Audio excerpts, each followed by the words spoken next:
Alger, 17 juin. 48 heures avant le coup d'État, dans les jardins du palais d'été, ancien palais du gouvernement que les Algériens depuis la Révolution appellent le palais du peuple. Ce matin-là, Ben Bella partait en Oranie et nous étions du voyage. Il devait inaugurer une route et un émetteur de télévision. Le soir, il devait également assister au stade d'Oran au match de football Algérie-Brésil.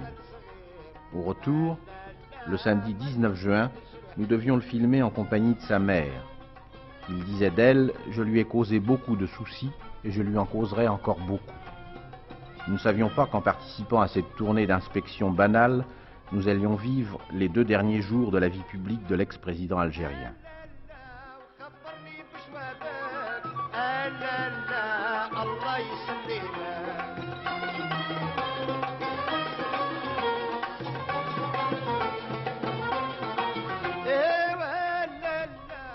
Ben Bella voyageait dans l'Ilyushin que Nikita Khrouchtchev lui avait offert.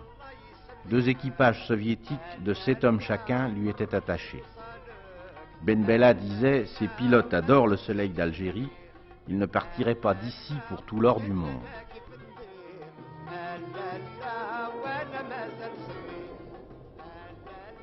Monsieur le Président, vous vous déplacez maintenant constamment à travers votre pays.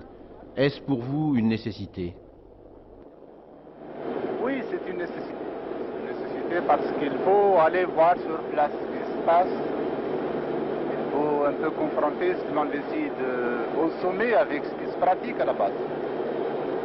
Le lien entre les dirigeants d'une révolution et le peuple au sens propre du mot, c'est-à-dire les masses, c'est-à-dire les militants de base, c'est-à-dire le responsable du comité de gestion, le responsable, le maire, tous ceux qui constituent les chevilles ouvrières de notre action. Ce contact est absolument indispensable. Pour nous, à l'âge où nous nous trouvons, c'est-à-dire à l'âge zéro de notre révolution, il faut s'occuper de tout. Les détails ne sont pas des détails, ont leur importance. Ce sont les petits détails qui font les grandes révolutions. Monsieur le Président, vous êtes croyant. Est-ce que pour vous, la foi a une incidence dans le domaine politique? Je suis croyant et je puis dire tout le peuple algérien est croyant dans sa grande majorité. Mais je crois que c'est un faux débat. Pour nous, en tout cas, c'est un faux débat. Voyez-vous, j'en ai parlé avec nos amis d'ailleurs soviétiques. J'ai très longuement parlé avec eux, avec Khrouchtchev en son temps. Eh bien, la constatation à faire, c'est que la religion chez nous, contrairement à ce qui s'est passé, par exemple, en Russie, je n'ai pas d'ailleurs apporté de jugement, les Russes le portent. Et pour ce qui est de l'Algérie, la religion n'a pas du tout été un frein. Quelle est la logique qui conduirait à dire que la religion chez nous serait un frein? Absolument pas, puisque nos alliés les plus conséquents sont précisément ceux qui croient. Ceci dit, ce sont des gens qui croient sainement. Ce n'est pas ceux qui croient, ceux qui ont des conceptions qui sont connues d'ailleurs et que nous combattons nous-mêmes. Il y a une croyance en l'islam que nous estimons comme étant négative et qui n'est pas le reflet de la philosophie islamique. Et celle-là, nous la combattons. Par conséquent, le problème d'Israël ne serait donc pas un problème religieux? Absolument pas. Absolument pas. Il ne saurait être un problème religieux parce que, précisément, l'islam lui-même, enfin, l'islam est une religion qui réclame, qui stipule qu'il faut respecter les gens, ce qu'on appelle les gens de l'écriture.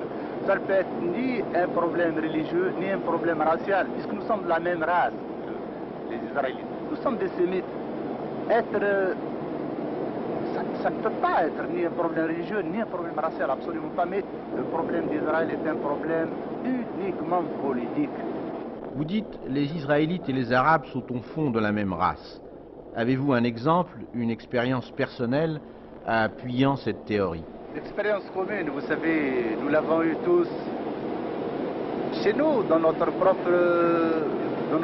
villages. Moi-même, je me rappelle très bien que, par exemple, la famille Esther, c'est la fameuse tragédie. Esther habitait à côté de chez moi. Esther, durant la période de Vichy, sans pain, parce qu'on interdisait à l'époque aux Israélites, on était arrivé jusqu'à leur interdire de faire leur pain dans les fours arabes, les fours algériens, les fours musulmans. Eh bien, le pain d'Istir a été fait par ma mère et par ma famille durant un temps infini. C'était notre pain qui est entré dans le four et quand il sortait, c'était le pain d'Istir qu'elle faisait elle-même. C'est un petit détail. Et nous vivions en famille. Je mangeais moi-même le pain azim chaque fois qu'on en faisait et le ka'k, comme on dit chez nous, les gâteaux de l'Aïd. Bien, les premiers qui les mangeaient, c'était la famille Istir qui était juste à côté de chez moi et les enfants. Nous avons vécu dans la rue ensemble, nous sommes allés à l'école ensemble, nous étions toujours ensemble et nous vivions vraiment en famille. Cela, cette expérience, n'est pas mon expérience, c'est l'expérience de tous les Algériens.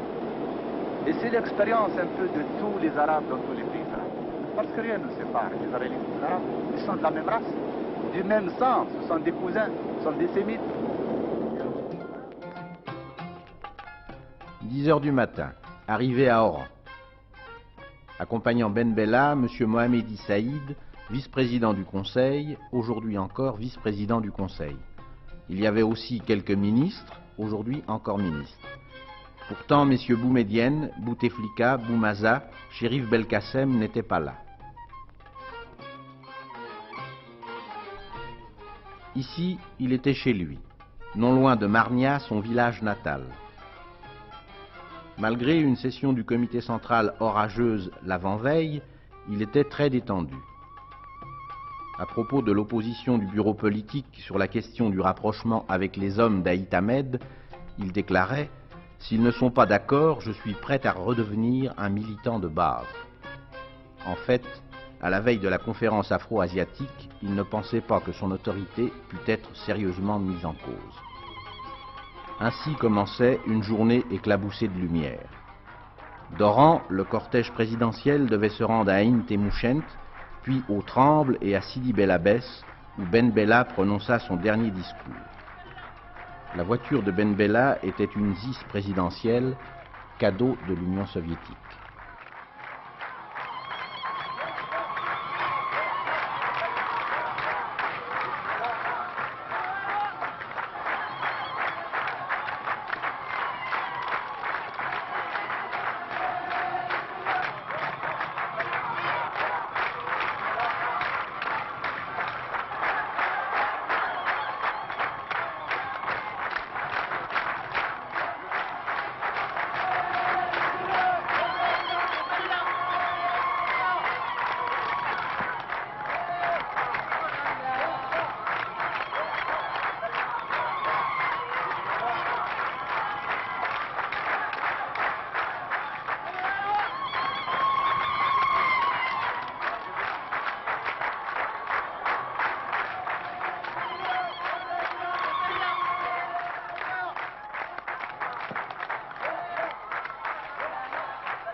والسلام على رسول الله.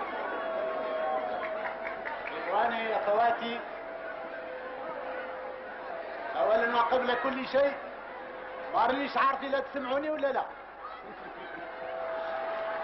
Certains commentaires de presse qui nous a habitués d'ailleurs à ce genre de procédé sur ce qu'ils appellent ou ce qu'appelle cette presse d'éventuels conflits qui existeraient au sein de la direction révolutionnaire en Algérie.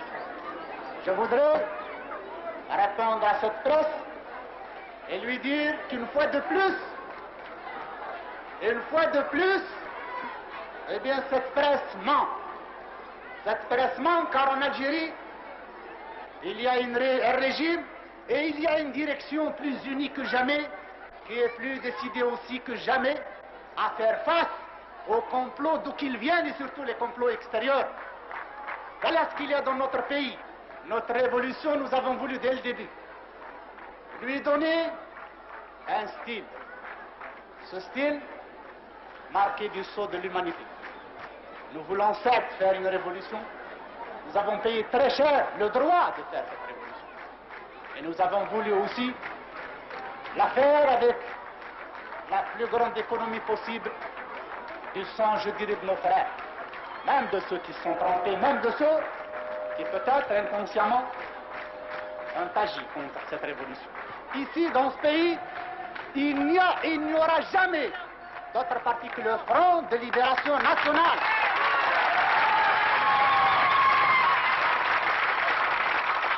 Comme il ne saurait y avoir, il n'y aura jamais ce que l'on pourrait appeler l'Union nationale. Nous sommes dans ce pays organisés, unis. Les révolutionnaires de ce pays sont unis. Dans ce parti, nous n'avons pas d'autre union à rechercher que celle des révolutionnaires. L'avant-garde des révolutionnaires, dans un parti d'avant-garde, un parti dur, formé de militants purs, faisant face à toutes les manœuvres. Maintenant que les choses sont rentrées dans leur ordre naturel, maintenant que les Algériens peuvent dire nous en avons fini avec les errements de quelques-uns, maintenant que le peuple est uni, eh bien, l'État et le chef de l'État lui-même n'hésitera pas à prendre les mesures de générosité que nous avons eu l'habitude de prendre dans ce pays.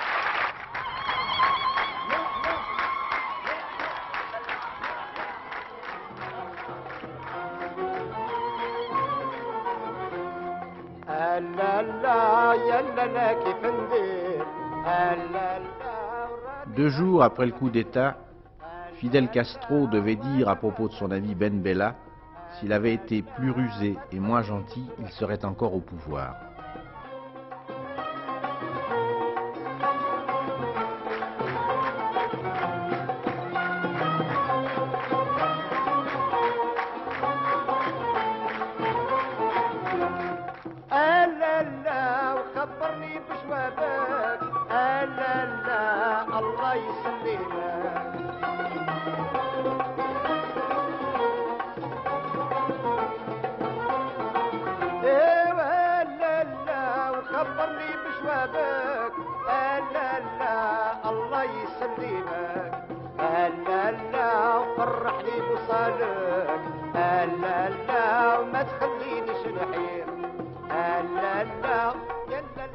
Rentré à Alger au matin de sa dernière journée présidentielle, de l'aérodrome de Maison-Blanche, le cortège gagna rapidement le palais du peuple où Ben Bella et ses ministres prirent un court repos en buvant du thé à la menthe.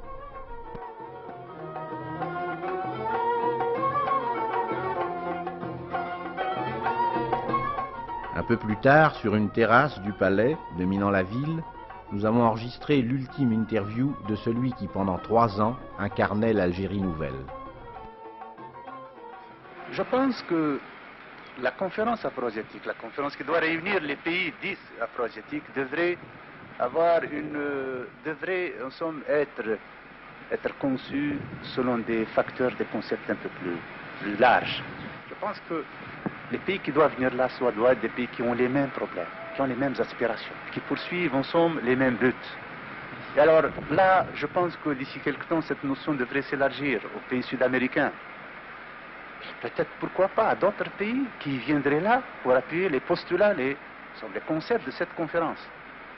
Donc, si l'Union soviétique dit « je suis un pays aussi asiatique », si elle vient pour aider en somme, à la solution des problèmes posés à la conférence, et ces problèmes, c'est d'abord les problèmes d'impérialisme, de colonialisme, et à la fois, je ne vois pas pourquoi nous nous opposerions à la présence de l'Union soviétique. Je ne peux pas, évidemment, garantir qu'il n'y ait pas quelques escarmouches, quelques mots, disons, sur ce problème, mais notre position est claire. Nous l'avons d'ailleurs fait savoir aussi bien à nos amis chinois qu'à nos amis soviétiques. Nous ne voulons à aucun prix que ce débat ne s'instaure dans la conférence. Nous estimons que la conférence n'a rien à voir avec ce débat. C'est un débat qui doit concerner nos amis communistes, qu'ils aient ce débat dans leur cadre. Ce n'est pas la conférence des partis communistes, c'est la conférence des pays afro-asiatiques. C'était le vendredi 18 juin, en fin d'après-midi. Pour entrer chez lui, à la Villa Jolie, Ben Bella n'avait que le boulevard à traverser. À 9 h du soir, un homme est venu le mettre en garde. Ben Bella lui aurait dit « Va dormir, ne crains rien, il ne se passera rien ». À minuit, de faux policiers prenaient la dernière relève Villa Jolie. À 2 h du matin, les chars étaient en place. À 4 h, les hommes du Conseil de la Révolution réveillaient les ministres par téléphone et leur annonçaient qu'une page d'histoire venait d'être tournée.